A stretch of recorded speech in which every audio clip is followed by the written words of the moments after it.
Hey there, and welcome. You know, most of us earn money, but how many of us actually feel like we're in control of it? Today, we're going to pull back the curtain on money management. We are going to break down the absolute basics of personal finance and create a clear roadmap to help you build a much stronger financial future. So, let's just dive right in with a really important question. Seriously, think about it.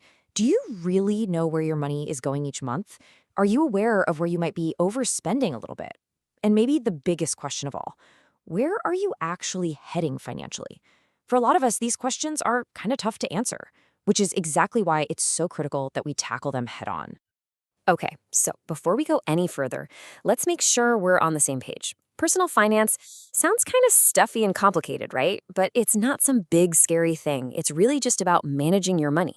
It covers absolutely everything, from your morning coffee to your biggest long term dreams. And trust me, the sooner you get a handle on it, the better off you're going to be. Now, listen, if you're sitting there thinking, oh, I've missed the boat, or it's just too late for me to start, I want you to just erase that thought from your head right now. The single most important thing to remember is that it is never, ever too late to take control and set some real financial goals for yourself. The journey starts today.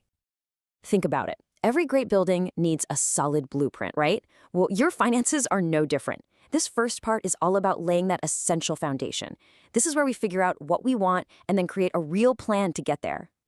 So, what does financial success actually look like to you? As you can see here, it's super personal. Maybe for you, it's all about hitting that amazing 800 credit score, or maybe it's retiring early so you can travel the world.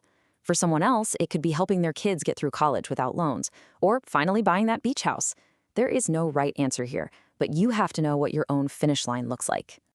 Okay, so how do we actually start building that blueprint? Well, it really just comes down to two fundamental steps. First, you have to set clear and realistic goals. Vague wishes like, I want to be rich, just aren't going to cut it. And second, and this one is totally non-negotiable, you have to create a budget.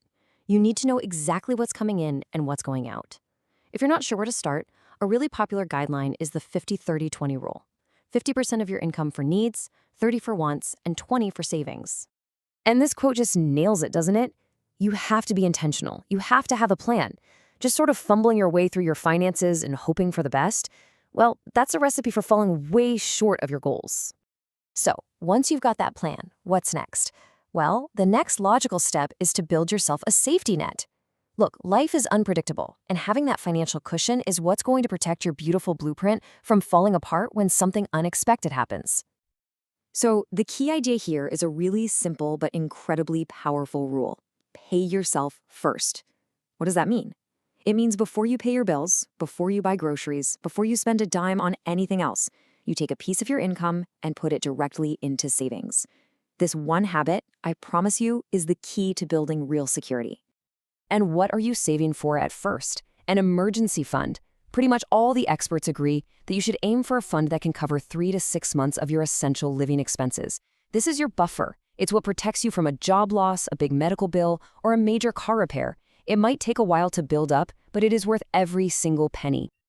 A really common benchmark to help you get to that emergency fund goal and, your other financial goals is to try and save 20% of your income. Hey, remember that 50-30-20 rule we just talked about? Well, this is that 20%. Now, that might sound like a lot, but it's a target to work towards. Any amount you can consistently put away is a win. Part of building security also means you've got to manage your debt. Now, this slide shows a really important distinction. Not all debt is created equal. On one hand, you've got what's called asset-building debt, like a mortgage. It helps you buy something that hopefully grows in value and increases your net worth. On the other hand, you have to be super careful with debt for things that lose value fast, like cars or new electronics that you put on a credit card. All right, with a solid foundation and a safety net in place, now we can get to the really exciting part. This is where we look at how to actually grow your wealth. This is the shift from just saving money to making your money work for you. And the main way you do that is through investing. Put simply, investing is just using your money to buy assets, things like stocks or real estate that have the potential to grow and generate even more money for you over time. It's basically the engine of building wealth, but you do have to remember it involves risk. Another key tool for building your financial profile, when you use it right, is credit. Let's talk about a tool that can either build you up or completely tear you down: the credit card. It's almost impossible to get by without one these days, and when you use them correctly, they can be an awesome tool for building your credit and earning rewards. But the key word there is correctly. One of the most important rules for managing credit is something called your utilization ratio, and this chart shows it perfectly. Lenders want to see that you aren't maxing out your cards all the time. The goal is to stay in that healthy zone by keeping your balance below 30% of your total credit limit. The second you start creeping above that, you get into the warning zone, and that can start to really hurt your credit score. So the goal is to build smart habits. Pay your bill in full and on time every single month. That way you avoid interest and protect your score. And yeah, take advantage of rewards, but also be honest with yourself. If credit cards are a major temptation for you, there is absolutely zero shame in just using a debit card instead. Okay, so we've covered the foundation, the safety net, and how to grow your wealth. Our final section is about zooming out and looking far into the future. It's about making sure the financial structure you've worked so hard to build is protected for the long haul.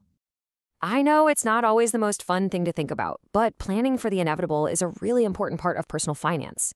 This means things like having a will to make your wishes clear, maybe setting up trusts to protect your assets, and having the right kind of insurance to protect your family from hardship. And as we talk about the long term, please remember this. This whole thing is a marathon, not a sprint. Budgeting, saving, investing, it can get tiring. Make sure you treat yourself along the way.